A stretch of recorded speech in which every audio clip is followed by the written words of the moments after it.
आप देख रहे हैं इंडिया टाउन न्यूज, भारत की बात। नमस्कार, आप देख रहे हैं इंडिया टाउन न्यूज और मैं हूं आपके साथ मर्सी।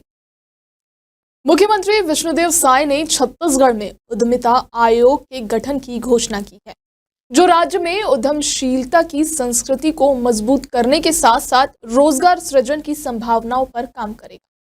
यह कदम राज्य के युवाओं के कौशल विकास और रोजगार प्रशिक्षण के अवसरों को बढ़ावा देने के लिए एक महत्वपूर्ण पहल है। मुख्यमंत्री साय ने यह घोषणा राजधानी रायपुर में स्थित अग्रसेन धाम में स्वदेशी जागरण मंच की अखिल भारतीय कार्यकारिणी परिषद की बैठक के दौरान की। इस अवसर पर उन्होंने मंच की ऐतिहासिक यात्रा को समर्पित पुस्तक स्वदेशी की विकास यात्रा का भी विमोचन किया। स्वदेशी अपनाना विकसित भारत की दिशा में किस तरह काम करेगा, कैसे स्वदेशी अपनाने से भारत आत्मनिर्भर बनेगा और मुख्यमंत्री विष्णुदेव साय का दृष्टिकोण क्या है, इस पूरी रिपोर्ट में दिखाएंगे। देखिए।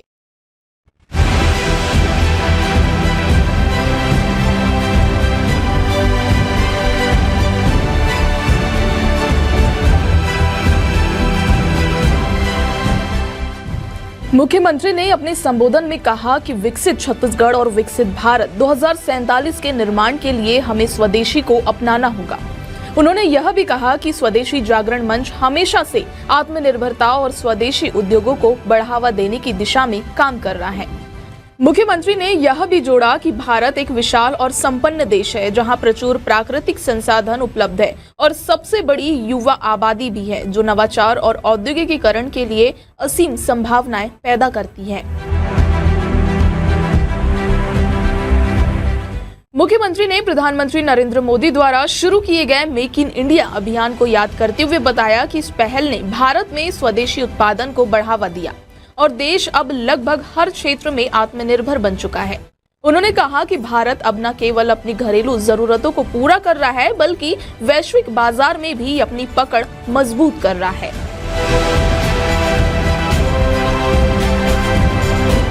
मुख्यमंत्री साय ने नक्सल प्रभावित बस्तर क्षेत्र में स्वदेशी उद्योगों को बढ़ावा देने की भी बात की।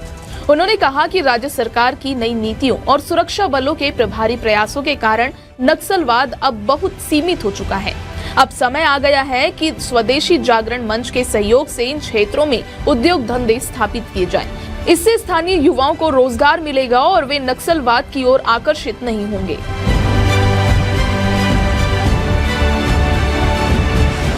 मुख्यमंत्री ने छत्तीसगढ़ की नई औद्योगिक नीति की भी जानकारी दी, जो प्रदेश की प्राकृतिक संपदा और क्षेत्रीय आवश्यकताओं के अनुरूप तैयार की गई है। इस नीति में रोजगार सृजन को सर्वोच्च प्राथमिकता दी गई है। इसके अलावा सिंगल विंडो सिस्टम लागू किया गया है, ताकि उद्योग स्थापित करने की प्रक्रिया को सरल और तेज किया जा सके। राज्य सरकार स्थानीय संसाधनों का अधिकतम उपयोग करने के लिए विशेष प्रोत्साहन योजना चला रही है।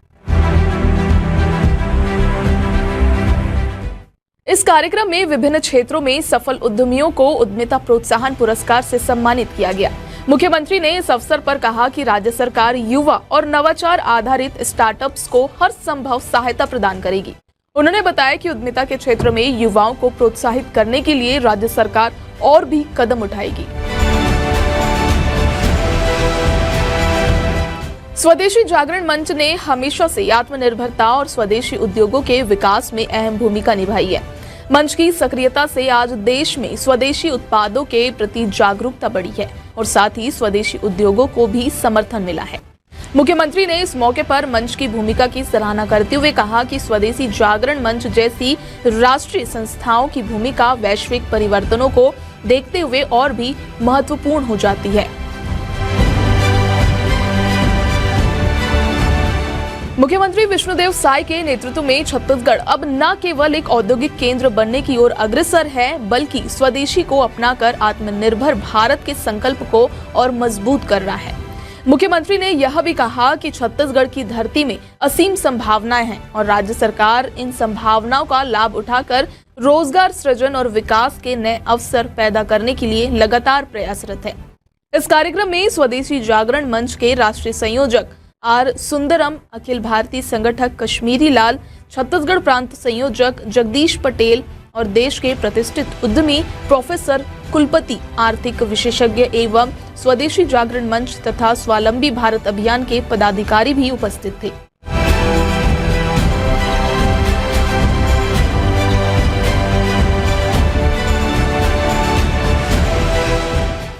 मुख्यमंत्री विष्णुदेव साय द्वारा किए गए इस ऐतिहासिक ऐलान से छत्तीसगढ़ में उद्योगों और रोजगार सृजन को नई दिशा मिल सकती है। स्वदेशी जागरण मंच के साथ मिलकर नक्सल प्रभावित क्षेत्रों में उद्योग धंधों की स्थापना से न केवल स्थानीय युवाओं को रोजगार मिलेगा, बल्कि यह कदम राज्य के सामाजिक और आर्थिक विकास में भी अहम साबित हो सकता है। मुख्यमंत्री का यह कदम छत्तीसगढ़ को आत्मनिर्भर बनाने और भारत को एक शक्तिशाली औद्योगिक राष्ट्र बनाने की दिशा में एक मजबूत कदम है।